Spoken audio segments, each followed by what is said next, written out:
Good afternoon, and thanks for joining me here on the Maxon stage. Also, a very warm welcome to everyone out there on the internet. Hello, and nice to have you on board.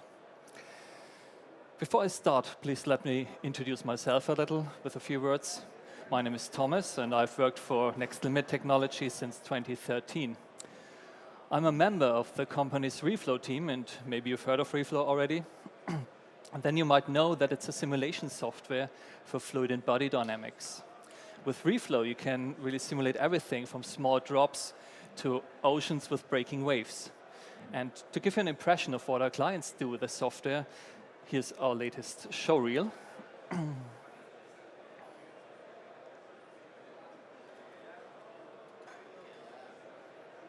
And here we go.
All right, so now you have an idea of what RealFlow can do, and maybe you've asked yourself if there are any differences between RealFlow and RealFlow for Cinema 4D.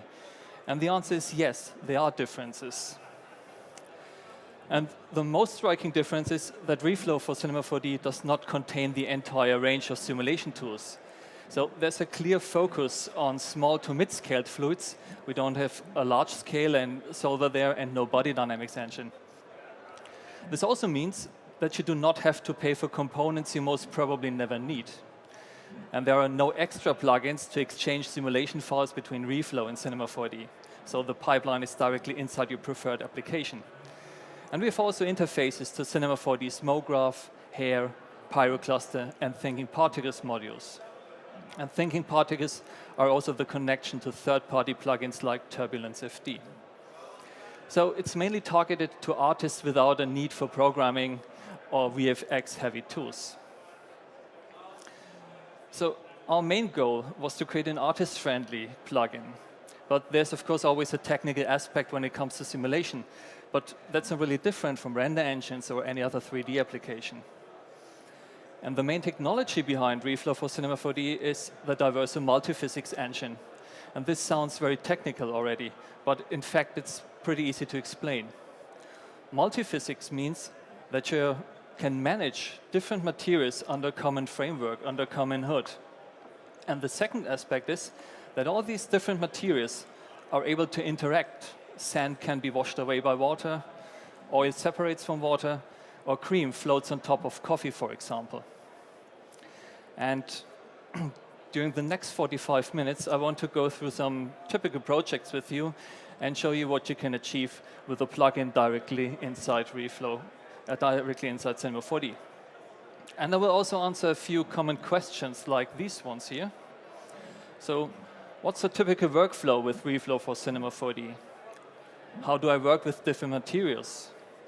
How can I prevent particles from going through objects? What's the purpose of substeps? What's caching? How do I render my simulation results? And what are rigid and elastic deformer, and how do they work?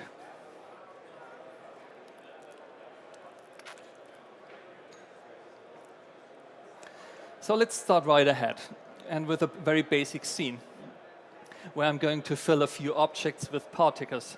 And you might say, wow, that's super creative, something I've never seen before. And of course, you're totally right. But in my opinion, these kinds of scenes are a perfect way to make you familiar with the basics of the plugin and how to establish a working and good-looking particle-object interaction. So let me switch over to Cinema 4D. And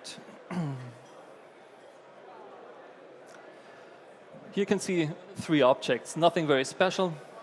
2 of them are solid, and the third one is just a shell, single-sided shell. And I want to fill these objects with particles, so I switch to the front perspective, go to the lines mode, and I want to start with the left object here.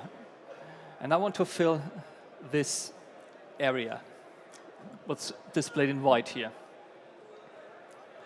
Now make it invisible again. And to start, I simply go to the RealFlow menu and add an emitter. Just a circle emitter, for example. I take it and place it inside the object. And then we also need a force to make the particles fall. And forces are always introduced through daemons. Go to the plugins menu, we have daemons here, and gravity is certainly a good choice in this case. And that's already a complete setup, and you can also see that the plugin has created another object, and this is a fluid object here.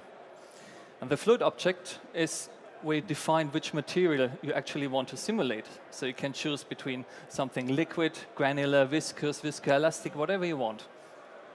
And the emitter itself is the place where the particles will be created. And when I simulate now, you can see that these particles go right through the object. And we also don't have very much particles, so I'm going to increase resolution because this parameter here is responsible for the number of particles. And I set it to 10 to get more of these guys.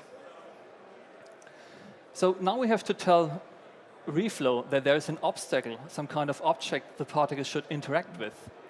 And to do that, we have tags. And there's a collider and a volume tag. And let's start with the collider. The collider creates a kind of a proxy object, an internal representation of the base object to describe a collision geometry. And this geometry can even be made visible from the display tab here. And here you show collision geometry. And if you don't see it right now, you have to reset. So go to the last frame and then back to the first frame. And then you will see this red object here. And this is our collision geometry.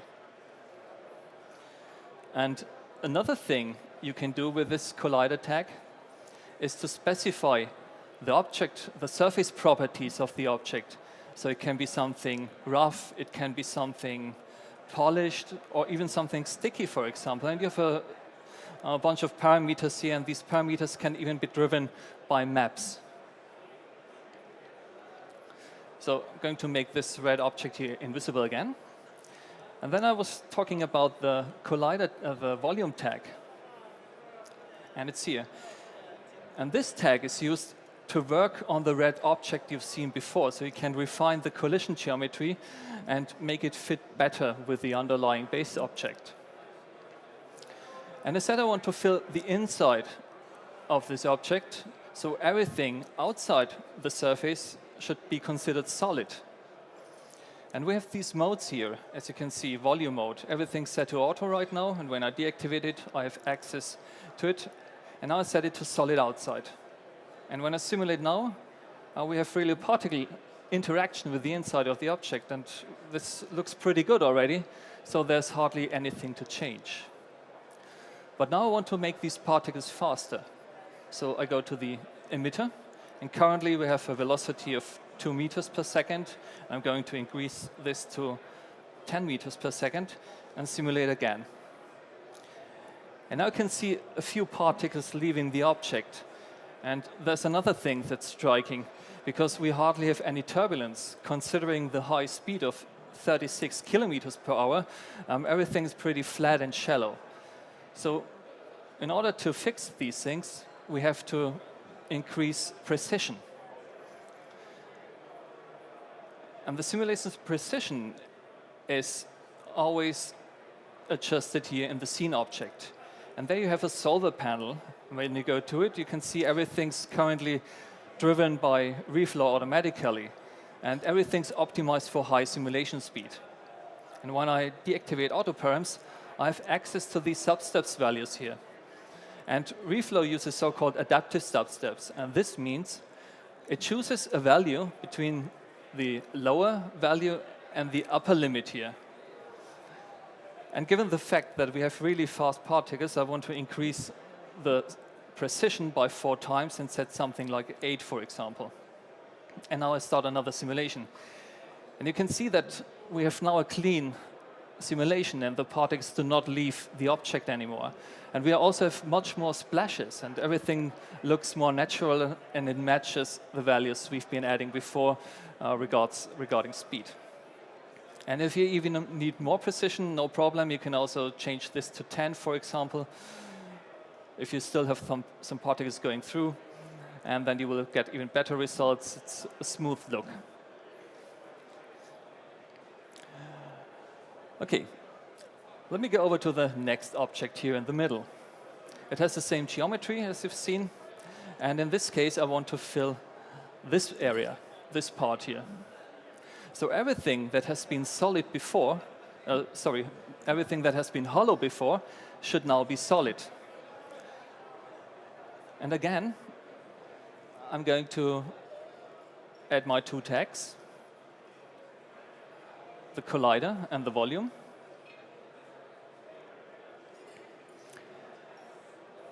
And I uncheck the auto mode and set everything to solid inside. So this is a default mode, as you might have seen.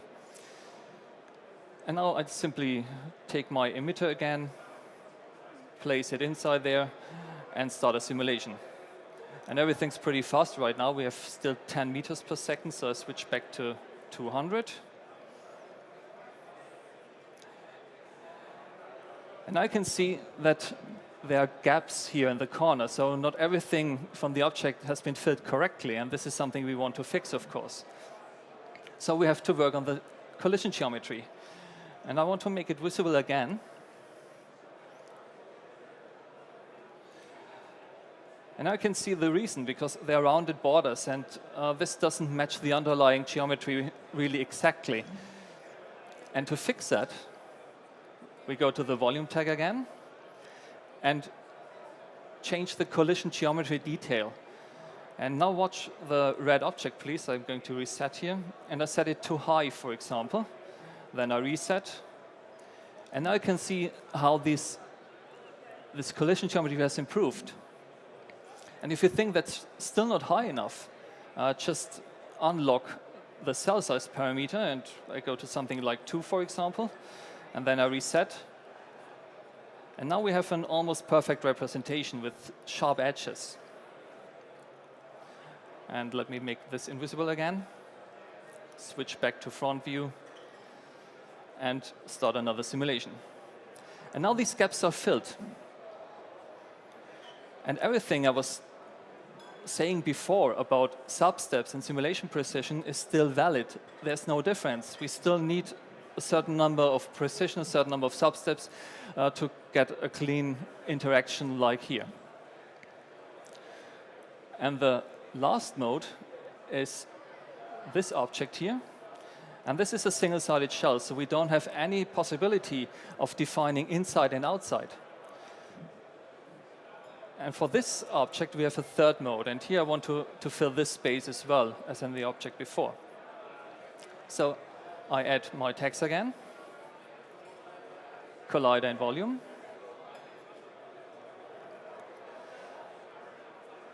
And here I have, under volume mode, the so-called shell mode. And this mode creates a solid layer around the object, which makes it possible to distinguish between outside and inside. And I can also show you the collision geometry object representation. Going to make this invisible again. Reset. And here we go.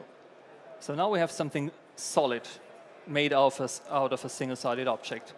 And again, it's still the same with the volume tag. You can work on the geometry of this collision object. You can adjust the surface, of course, and everything you need. And now an even better representation. So what did you learn so far?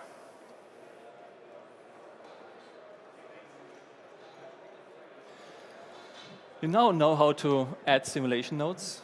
You know how to create a working RealFlow setup with an emitter, a fluid, and a force.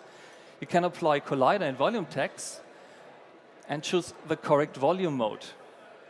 You've also learned how to improve collision detection, and you know how to work with substeps and where to find them. And you can also adjust simulation quality. And that's quite a lot already, and we can proceed with something more complex. So let me close this here and open another project. And first of all, I want to show what we're going to create.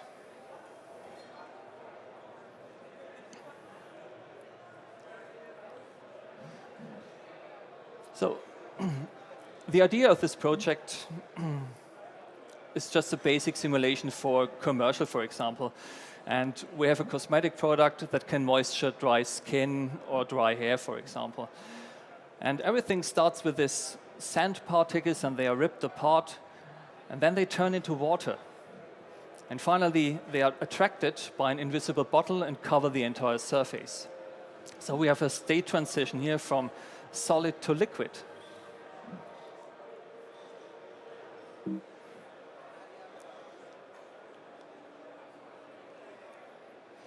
So how do we start with such a project? First of all, we need the sand particles, of course, and to give them an initial shape, I have created this lonely rock model here.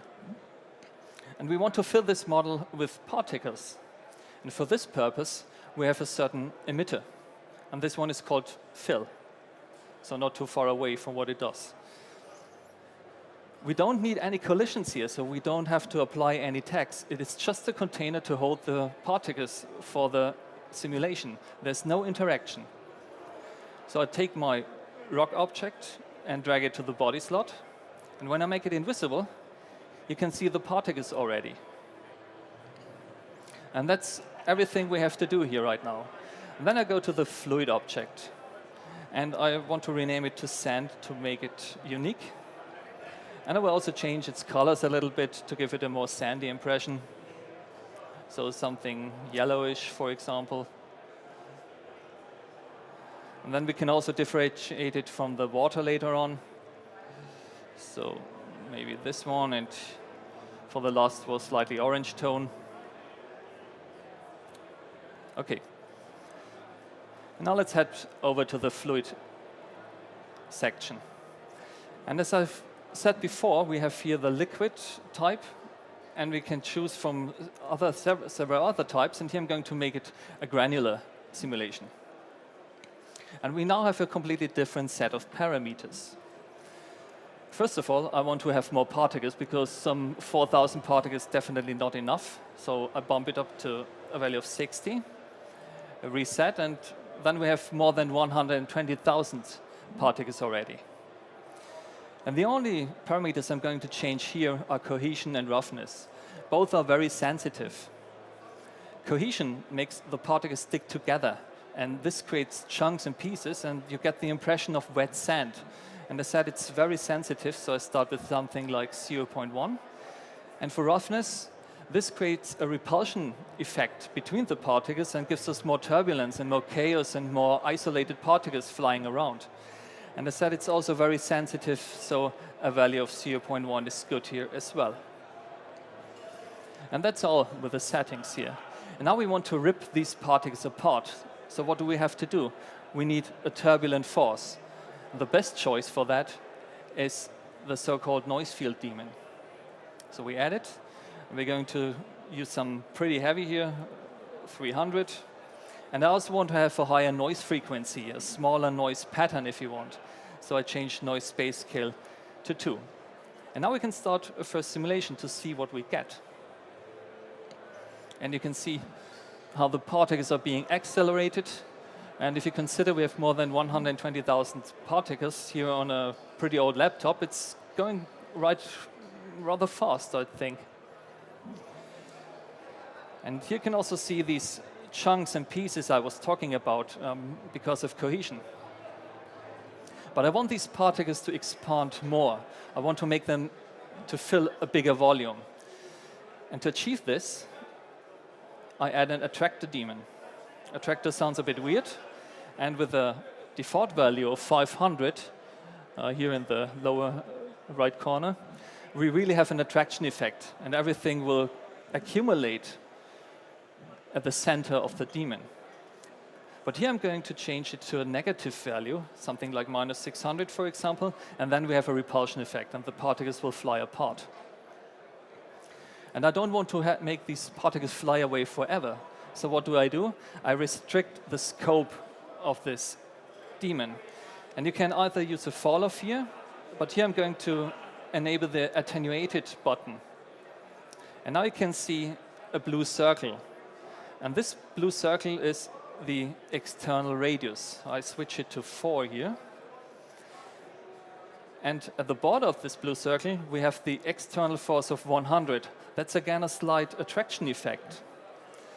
And when I increase internal radius to 2, you can see a light blue circle. And inside the area of this circle, we have the internal force of minus 600, the repulsion. And between both circles, there's a gradient between minus 600 and 100, obviously. And now let's see what we get. It takes a while until the particles become accelerated again.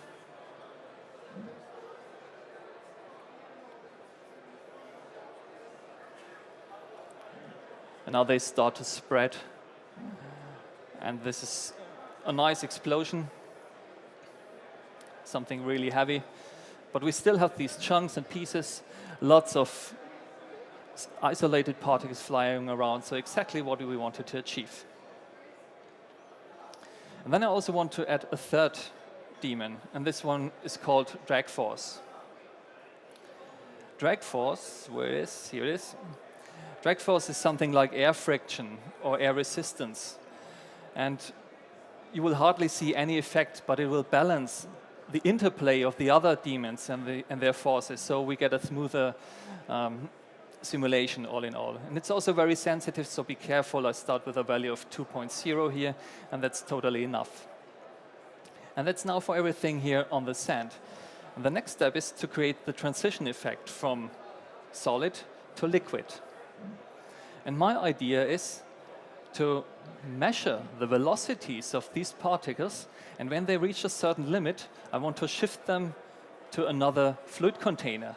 And this fluid container has a completely different material definition, and this one will be a liquid container. So I add another fluid here. We don't need any emitter, because we don't want to create new particles. We only want to shift them from A to B, or from sand to water. So I change this to water here, the name, and I leave the liquid PVD type. The only thing I'm going to change is resolution to 60 to match it with the sand. That's not absolutely necessary, but I personally tend to do that to avoid instabilities and other problems. And I want to give it some more surface tension, so this way we will have more drops. And that's all here. That's absolutely okay. We don't need more. And now we have to find a mechanism to do this particle transfer. And for this purpose, we have a very special daemon. This daemon does not introduce any forces, but does the particle shifting, and this is called filter. And here we have a source, and this is obviously sand. And the target is water, and you can also see that the other parameters have been unlocked now. So we drag it to target. And here we have a condition, an attribute, and a value. And here in the pretty lowest corner you can imagine. So the idea is when the attribute speed is greater than the adjusted value, the particle will be shifted from source sand to target water. And to give it a smooth transition, I want to animate the value. And I start with something pretty high, around 3.5, for example, at frame 0. And at frame 60, I want to have 1.2. And that's all. This is already the entire shift. And now we can take a look. Again, it takes some time until the particles reach this velocity limit we have been setting. But there comes a time where you can see that the water particle count starts to increase, and now he goes. And then you will find more and more of these blue spots. And yeah, here they start to appear.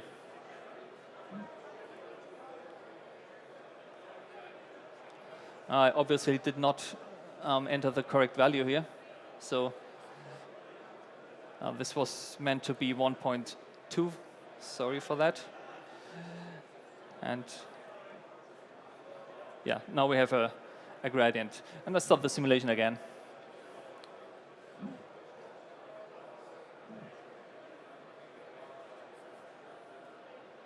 It's always nice to see particles moving. And now it starts with 500, 1,000, 2,000 particles, and now we have more of these blue spots. And that's a smooth transition from something really solid, like sand, to water, and we have drops, we have strings, we have tendrils. And you've also seen, maybe you've recognized it, there were a few orange particles left. And we want to delete these remaining particles, and for this purpose, I'm going to add another daemon, and this is KH. So my sand particles should be deleted after, let's say, 2.5 seconds with a variation of 0.5 seconds. And this is a moment where we have to talk about interaction and links. And let me go one step back to the water and sand container. You have a links field here, and the sand has one as well. And both are empty at the moment. And this means that the particles are not able to interact. There's no physical interaction, so they're absolutely separated. And for this kind of simulation, that's absolutely okay, because the sand particles are so turbulent that you won't notice whether they're interacting with the water or not. But there's one big advantage. The fact that they're not interacting saves a lot of time, simulation time. So this is really something where you can save time, and this is why I leave the links field blank here. But we also have to check the daemons. And we've just introduced the KH daemon, and here we have a links field. So I only want to act this daemon on the sand container. The filter is clear. We have sand and water specified already. And then we have the drag force. The sand is already connected here because it was the first container we've been adding. So it's a semi-automatic mechanism of linking. But I wanted to act on the water particles as well to smooth the forces. The attractor, again, only on sect, and the same applies for sand, for noise field. So now we have this transition effect. And the next part is to use the invisible bottle we've seen in the simulation first in the rendered version and make this object an attractor. So the particles from the water container will fill up the entire surface and cover it. And we have already an attractor daemon here, but this is not what we want and what we need, because it will only attract everything towards the center and everything results in a kind of a blob. And we have something special to do this effect, and this is the so-called magic daemon. I also want to show you the bottle before, and it's here. So it's just a very basic model of something, and it's spinning around its y-axis to make everything a little bit more interesting. So the magic daemon turns the polygons of this object into small attractors, and the particles will literally fly towards this object and cover the surface. And of course, I have to check the links field here again, and I want to make this magic daemon only act on the water particles, not on sand. And then I'll have the object slot, and this is of course my collision bottle. I make this invisible again. And now I can see two forces here, and they're called approach and escape. Approach is the attraction force, and when these particles are very fast, it happens that there's an overshooting effect, and the particles will leave our bottle, and then they will be attracted again, and this results in a not so nice wobbling effect. And to counteract this effect, we have escape. And again, I want to have a smooth transition, so I want to animate this value again, the approach, from 0 at frame 0, go to frame 60 again, and here I want to have something really high of 1800. Escape strength will remain constant throughout the entire simulation, and it's also pretty high, something like 1400, and this will make the particles cover the surface much faster. And I also have to change the magic mode itself. Currently, everything's set to random. This is very fast, but the results will be random as well. And I want to have a smooth transition, something I can watch. So I change random phase to nearest phase, and to eliminate every randomness, I also uncheck random within phase, and with phase we mean polygons of the object. And that's everything already. And we can now do another simulation, but I want to add another effect here. You might remember that the blue water particles have been in a cloud around our object, around our bottle. And this makes it possible to add a collider tag to this object. And I will also tell you why it is possible. So I'm going to add my collider and volume tags as before. And the reason is that we have to set this object to solid inside. So when particles are created inside a solid object, they will start to behave weirdly.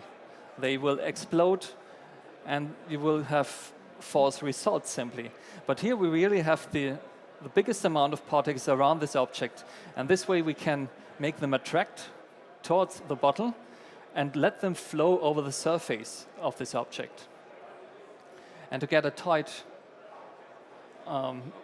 interaction, I set this to high. And for the collider tag, I also want to increase friction a little bit and make it sticky to make the particles flow around the object. And these values should be fine here. And now I'm going to make this invisible again. And again, check your links. Currently, the collision detection is working on water and sand, and here we only want to have water, of course. And now we can start another simulation.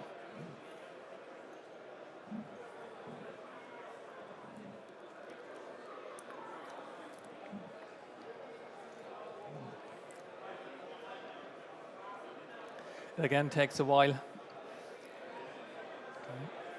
And we have a lot of daemons here already, so this will slow down the simulation, of course. And it shouldn't take any longer until the first water particles appear. Yeah, and here it goes. So some 500,000 particles again.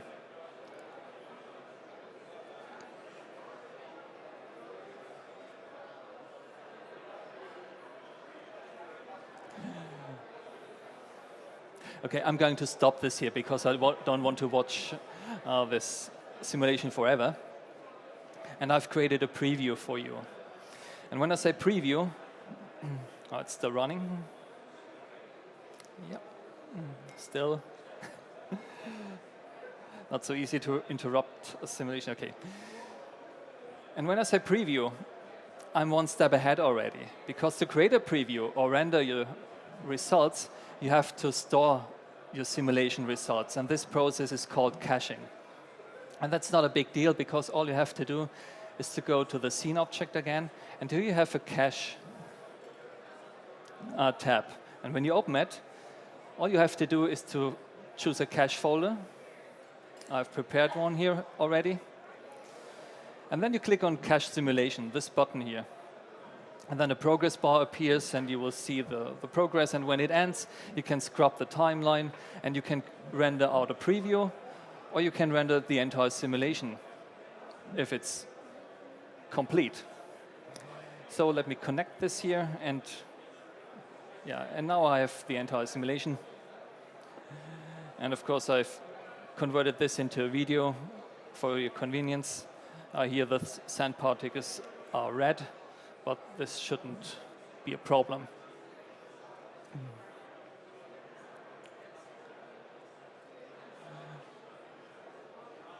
Now everything's nicely covered, and towards the end, the particles almost come to rest. All right, so, and when I talk about rendering, then we have to make a decision. We have two different materials here, water and sand. So the question is, how should they be rendered? Water is good when it's something solid, as you know it from the water tap, for example, when it's pouring out. And the sand particles should be really rendered as small grains and small stones. You've seen it in the previous rendered view. So let me start with the water. We need some kind of polygon hull around the particle cloud. And I'm going to choose a turbulent frame here, something like that is okay. And to create this polygon hull, we add a mesher. And again, we have a links field, and we only want to mesh the water.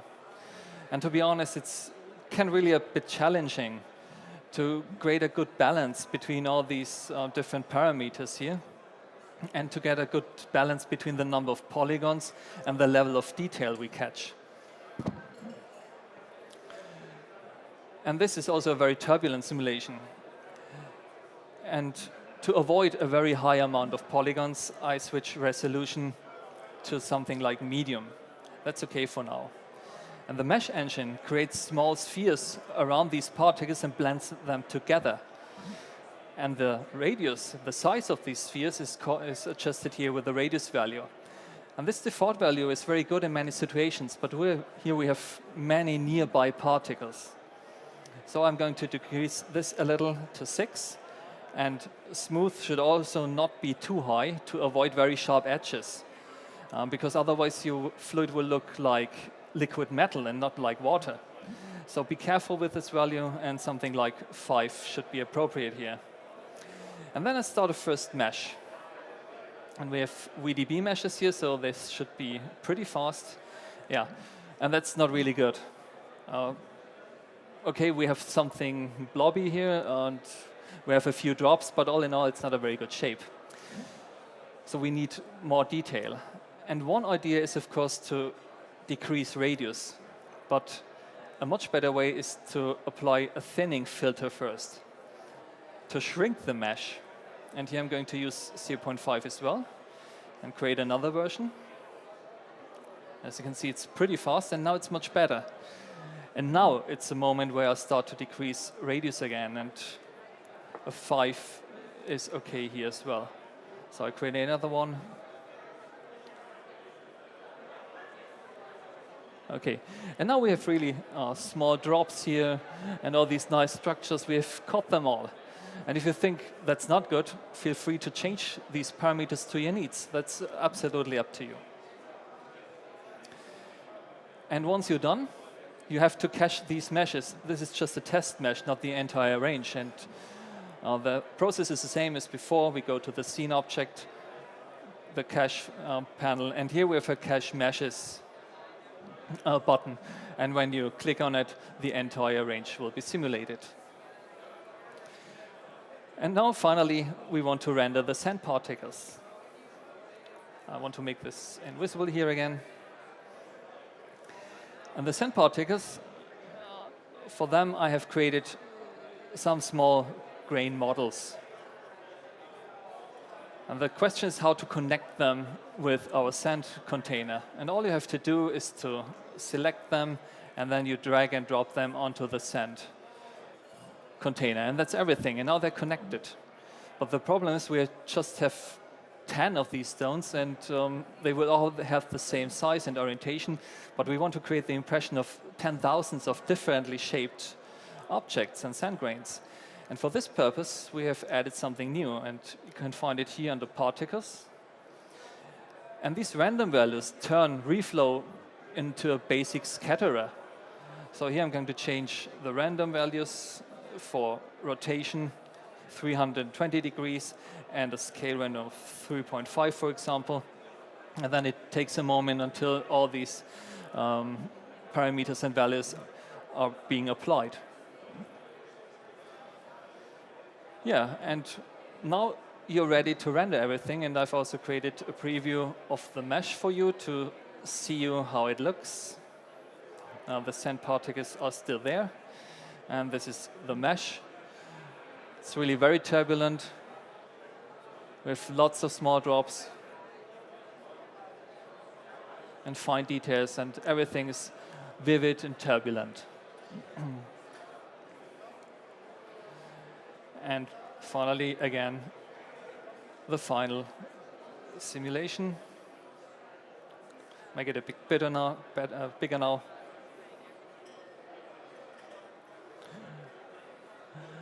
Yeah, and this is the result of this project. And something like that, with all the adjustments, can be done in approximately 1 day, I'd say.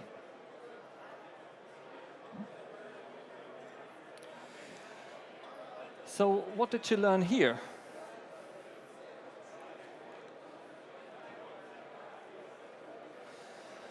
Here you have now heard how to establish a more complex workflow with RealFlow for Cinema 4D. You also know how to link materials and forces selectively. You can now work with a wide range of different daemons. We have 6 daemons here already. And you can use multiple fluid containers. You can create a state transition from solid to liquid by using a filter daemon. You can now cache your simulations. This means save them. And you can build meshes and apply render objects and randomize them. So that's, again, quite a lot, and we still have a few minutes for a last project. And there I'm going to show you how to work with our rigid and elastic deformer. And the workflow with these tools is almost the same as with the liquid and fluid containers we had before, but the concept is a bit different. Because deformer also create a particle representation of an object, very similar to the fill emitter we had with the rock model at the beginning of the previous project. And these particles are then used to drive objects. So let me close this one here and open the last one. And I give you also a preview of what we're going to create. So these shells open, these hemispheres, and they contain a lot of smaller spheres, and then they burst out and spread all over the floor. Okay. So here I have this scene, and the shells here are animated, and here you can see all these smaller spheres inside. And as said, the workflow is pretty much the same as before. But instead of a fluid container, I'm going to add a deformer. And here it's going to be a rigid deformer. And then we also need a force. Gravity is again the perfect choice here. We go to the daemons and add the gravity daemon. And they're already connected because this has been, rigid has been the first deformer in the scene. And now I have to connect the rigid deformer to our sphere somehow. And this is pretty easy, because all you have to do is to take this rigid deformer, grab it, and drop it onto the group with the spheres. And that's all. They're connected. And we, again, do not any collider or volume tags here. That's not necessary, because we do not create a body simulation. We're still moving particles here. And when you open the rigid deformer, you can also see a resolution value if you need more particles. And here I'm going to bump it up to a value like 3. But the more interesting part is the Skinner section here. It sounds like from a horror movie, Skinner, but it's pretty easy to explain. The idea behind these deformers is that the position and velocity information from the particles will be transferred to the objects that are attached to this rigid deformer. So we drive vertices by using a particle simulation.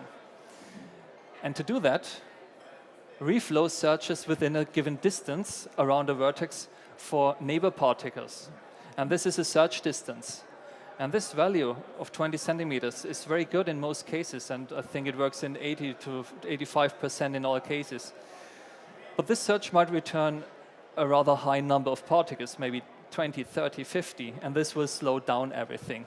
So we have a mechanism to limit the number of control particles. And here we have a pre-adjusted value of 4. And that's also very good in most situations. So just try with these default values if you start a simulation. In most cases, they will really work. But now we have to add some tags. And that's for these animated shells here, 1, 2, 3. And for the ground object. And here have also a background object that's just for rendering. So the ground object is this one here, just a simple cube, nothing more. And this means when I talk about collision, I need tags. And I go to my RealFlow tags, add a collider and a volume. And the ground object should be solid inside, so this is okay.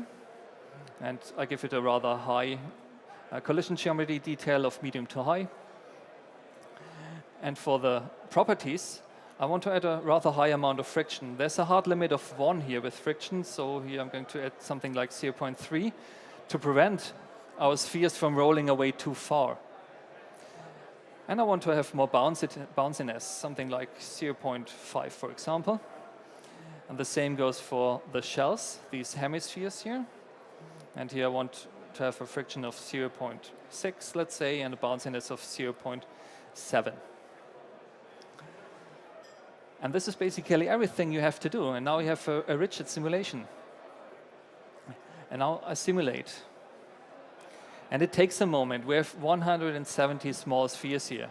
And they all have to be represented through particles. They all have to be connected. And you can see here we have roughly 57,000 particles. And then it goes pretty fast.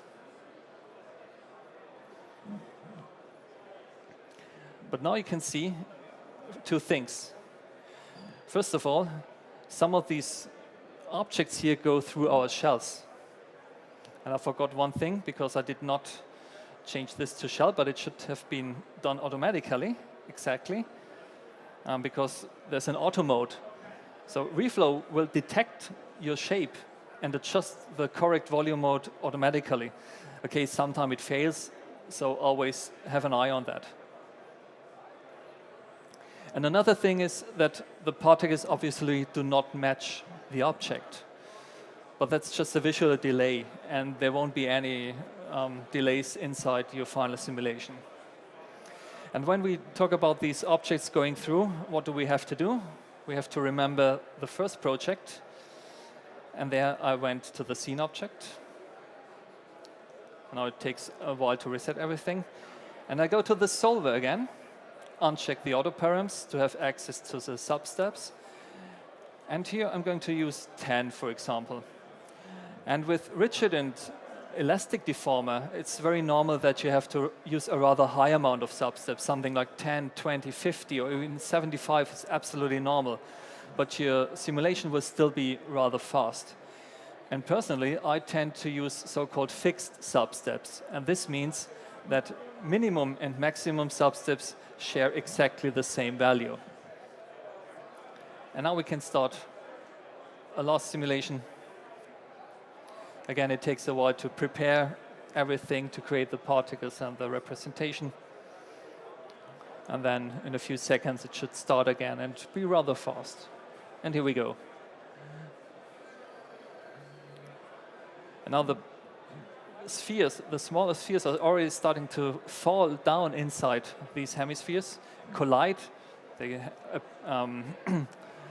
they have friction, these shells, and all this reacts together. And when it opens, you can see a turbulent simulation and our spheres start to burst out. So, and this is really a pretty old laptop here, and everything goes pretty fast.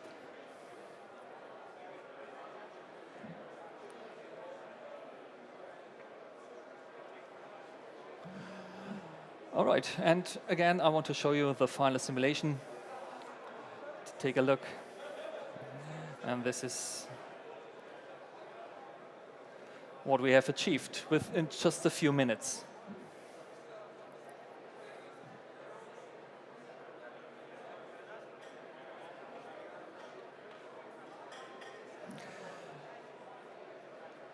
All right, and maybe one last word about caching rigid simulations and elastic simulations.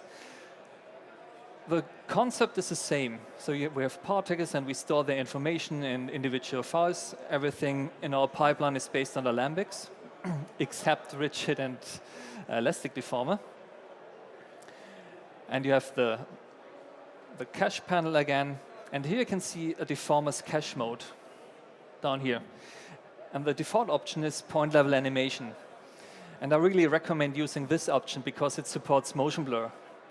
You can also save an export file sequence, and then everything will be outsourced to external files. But this mode currently does not support motion blur. So if you want to be on the safe side, use point level animation.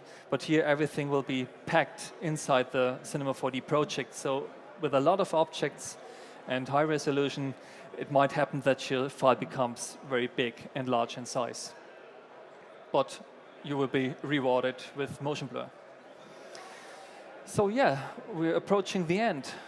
And finally, I've created another video for you just to give you some inspiration and a few ideas of what you can achieve with our plugin. And everything here has been made directly inside RealFlow and inside Cinema 4D. So just lean back and enjoy. It takes just a minute to watch. So that's again multi-physics, foam and water, different densities connected to MoGraph. This is an elastic simulation with mushrooms falling down. And you can have these rigid and elastic bodies interact with our fluids. This is a very high-speed simulation. Cloth-like structures can be simulated as well. That's granular, again, with the random parameters and values. Viscous substances like yogurt, for example, cream, tar, honey, and even effects like that one here. All right, so thank you very much for your attention and for being here. It was a pleasure, thank you. We still have a few minutes left, so if you have any questions, please feel free to ask me a hole in my belly. All right, so thanks again for being here. Have a pleasant stay and enjoy the rest of the IBC. Goodbye.